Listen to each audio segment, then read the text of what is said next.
presento è questo, l'importanza della prima educazione. Se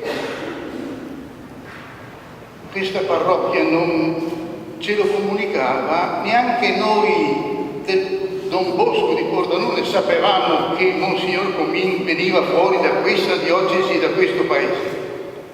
E ce ne sono tanti altri missionari non conosciuti.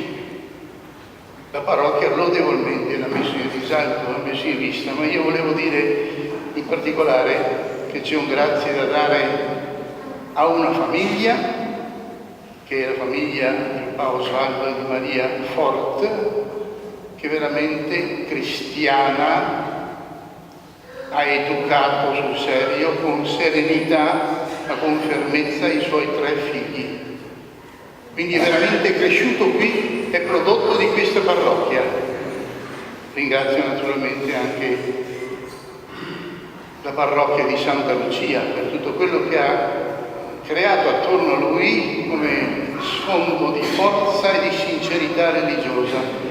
Ringrazio la parrocchia di quel tempo, ringrazio un prete in particolare che si chiama Don Romano Zambon, poi parroco ad Ardago, che l'ha accompagnato e l'ha consigliato con estrema sapienza e con distacco, non l'ha mai forzato. Quando è andato a Portogruaro, Comin ha scoperto la figura di Don Bosco e ha espresso il desiderio subito, immediatamente, di una vocazione missionaria, non ha contrapposto nessuna obiezione, ha detto: giusta è la strada. Tu lasci Portogruaro, vai a Torino e inizi discorsi con i salesiani che ti faranno missionario certamente.